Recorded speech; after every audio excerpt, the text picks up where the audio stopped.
ಜೋಳದ ರೊಟ್ಟಿಗೆ, ಅಕ್ಕಿ ರೊಟ್ಟಿಗೆ, ಚಪಾತಿಗೆ ಸೂಟ್ ಆಗೋಂಥ ಎಣ್ಣೆಗಾಯಿನ ಕುಕ್ಕರ್ನಲ್ಲಿ ಮಾಡಿ ತೋರಿಸ್ತಾ ಇದ್ದೀನಿ ಇವತ್ತು. ತುಂಬಾ ಸಿಂಪಲ್ಲು, ಅಷ್ಟೇ ಬೇಗ ಆಗುತ್ತೆ ಮತ್ತು ರುಚಿನೂ ಕೂಡ ತುಂಬ ಚೆನ್ನಾಗಿರುತ್ತೆ. ಬನ್ನಿ ಫ್ರೆಂಡ್ಸ್, ವೀಡಿಯೋ ಸ್ಟಾರ್ಟ್ ಮಾಡೋಣ. ಮೊದಲಿಗೆ ನಾನಿಲ್ಲಿ ಫಸ್ಟು ಖಾರನ ರುಬ್ಕೊಳ್ಳೋಕ್ಕೆ ರೆಡಿ ಮಾಡ್ಕೊತಾ ಇದ್ದೀನಿ. ಒಂದು ಜಾರ್ಗೆ ಸ್ವಲ್ಪ ಕಾಯಿ ಪೀಸನ್ನ ಹಾಕ್ಕೊಂಡು, ಒಂದು ಈರುಳ್ಳಿ ಹಾಕ್ಕೊಂಡು, ಒಂದು ಟೊಮೊಟೊ ಹಣ್ಣು ಹಾಕ್ಕೊತಾ ಇದ್ದೀನಿ.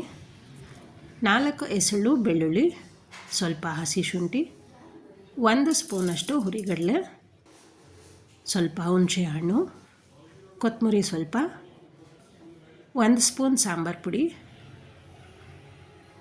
ಇದಕ್ಕೆ ನೀರನ್ನ ಮಿಕ್ಸ್ ಮಾಡಿಕೊಂಡು ರುಬ್ಕೊಂಬರೋಣ.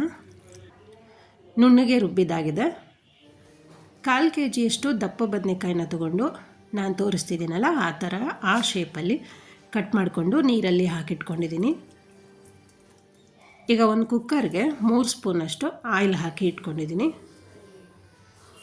ಆಯಿಲ್ ಬಿಸಿ ಆದ ನಂತರ 1 ಈರುಳ್ಳಿನ ಚಿಕ್ಕದಾಗಿ ಕಟ್ ಮಾಡಿ ಹಾಕ್ಕೊತಾ ಇದ್ದೀನಿ. ಜೊತೆಗೆ ಕಟ್ ಮಾಡಿ ರೆಡಿ ಮಾಡ್ಕೊಂಡಿರೋ ಅಂಥ ಬದನೆಕಾಯಿನ ಹಾಕ್ಕೊಳ್ಳೋಣ. ಬದನೆಕಾಯಿನ ನಾವು ಕಲ್ಲರ್ ಚೇಂಜ್ ಆಗೋ ತನಕನೂ ಫ್ರೈ ಮಾಡ್ಕೊಬೇಕಾಗುತ್ತೆ. ನಾವು ಈ ಥರ ಎಣ್ಣೆಗಾಯಿನ ಮಾಡಬೇಕು ಅಂದರೆ ನಾವಿಲ್ಲಿ ಎಷ್ಟು ಚೆನ್ನಾಗಿ ಫ್ರೈ ಮಾಡ್ಕೊತೀವಿ ಅಷ್ಟೇ ಚೆನ್ನಾಗಿ ಎಣ್ಣೆಗಾಯಿ ಟೇಸ್ಟ್ ಬರುತ್ತೆ. ನೋಡಿ, ಬದನೆಕಾಯ್ದು ಕಲ್ಲರ್ ಚೇಂಜ್ ಆದಮೇಲೆ ಸ್ವಲ್ಪ ಅರಿಶಿನ ಪುಡಿ ಹಾಕ್ಕೊತಾ ಇದ್ದೀನಿ. 3/4 ಸ್ಪೂನಷ್ಟು ಚಿಲ್ಲಿ ಪೌಡರ್ನ ಹಾಕ್ಕೊತಾ ಇದ್ದೀನಿ. ಈಗ 1-2 ನಿಮಿಷ ಮಿಕ್ಸ್ ಮಾಡ್ಕೊಬೇಕು. ಈ ಥರ ಎಣ್ಣೆಯಲ್ಲಿ 1-2 ನಿಮಿಷ ಮಿಕ್ಸ್ ಮಾಡ್ಕೊಂಡಾದ್ಮೇಲೆ ರುಬ್ಬಿರೋ ಅಂಥ ಖಾರನ ಹಾಕ್ಕೊಳ್ಳೋಣ.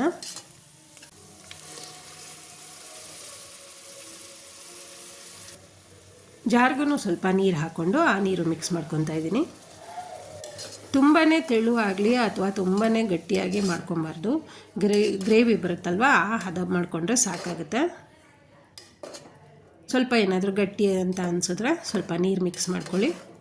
ಅಕಸ್ಮಾತ್ ತುಂಬ ತೆಳುವಾದರೆ ಸ್ವಲ್ಪ ಕಡಲೆ ಹಿಟ್ಟನ್ನ ಕಲಸಿ ನೀರಲ್ಲಿ 1 ಸ್ಪೂನ್ ಕಡಲೆ ಹಿಟ್ಟನ್ನ ಕಲಸಿ ನೀರಲ್ಲಿ ಮಿಕ್ಸ್ ಮಾಡಿಕೊಂಡ್ರೆ ಹದ ನೀಟಾಗುತ್ತೆ. ಈಗ ರುಚಿಗೆ ತಕ್ಕಷ್ಟು ಉಪ್ಪು ಹಾಕ್ಕೊತಾ ಇದ್ದೀನಿ. ಉಪ್ಪು ಹಾಕ್ಕೊಂಡ್ಮೇಲೆ ನೀಟಾಗಿ ಒಂದು ಸಲ ಮಿಕ್ಸ್ ಕೊಡಿ.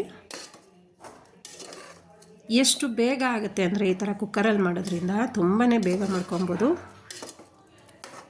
ಈಗ ಉಪ್ಪು ಹಾಕಿ ಮಿಕ್ಸ್ ಮಾಡಾದಮೇಲೆ ಕುಕ್ಕರ್ ವಿಷಲ್ ಕ್ಲೋಸ್ ಮಾಡಿ 1 ವಿಷಲ್ ಕೂಗಿಸ್ಕೊಂಡ್ರೆ ಸಾಕು.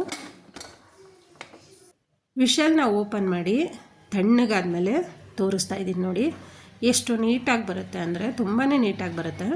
ನಾವು ಪಾತ್ರೆನಲ್ಲಿ ಮಾಡೋದಕ್ಕಿಂತ ಕುಕ್ಕರ್ನಲ್ಲೇ ಮಾಡಿ ನೋಡಿ ಒಂದು ಸಲ, ಹದನೂ ಕರೆಕ್ಟಾಗಿ ಬರುತ್ತೆ ಮತ್ತು ರುಚಿನೂ ಅಷ್ಟೇ ತುಂಬ ಚೆನ್ನಾಗಿ ಬರುತ್ತೆ. ಜೋಳದ ರೊಟ್ಟಿಗಂತೂ ಸೂಪರ್ ಕಾಂಬಿನೇಷನು, ಹಾಗೆ ಚಪಾತಿ ರೊಟ್ಟಿಗಂತೂ ಚೆನ್ನಾಗಿರುತ್ತೆ ಎಣ್ಣೆಗಾಯಿ. ನಾನು ಜೋಳದ ರೊಟ್ಟಿಗೆ ಮಾಡ್ಕೊಂಡಿದ್ದೀನಿ. ಫ್ರೆಂಡ್ಸ್, ಇವತ್ತಿನ ವಿಡಿಯೋ ನಿಮ್ಗೆ ಇಷ್ಟ ಆಗಿದರೆ ಪ್ಲೀಸ್ ಲೈಕ್ ಮಾಡಿ, ಶೇರ್ ಮಾಡಿ, ಸಬ್ಸ್ಕ್ರೈಬ್ ಮಾಡಿ. ಹಾಗೆ ಹೊಸ್ದಾಗಿ ನೋಡ್ತಾ ಇರೋರಿಗೆ ಪ್ರತಿ ಸಲ ರಿಕ್ವೆಸ್ಟ್ ಮಾಡ್ಕೊತಾ ಇದ್ದೀನಿ, ಸಬ್ಸ್ಕ್ರೈಬ್ ಮಾಡ್ಕೊಂಡು ನೋಡಿ. ಹಾಗೆ ಬೆಲ್ ಬಟನ್ ಕ್ಲಿಕ್ ಮಾಡಿ ಆಲ್ ಅಂತ ಸೆಲೆಕ್ಟ್ ಮಾಡ್ಕೊಂಡು ನೋಡಿ. ನಾ ಹಾಕೋ ಪ್ರತಿಯೊಂದು ನೋಟಿಫಿಕೇಷನ್ ಬರ್ತಾ ಇರುತ್ತೆ. Thank you.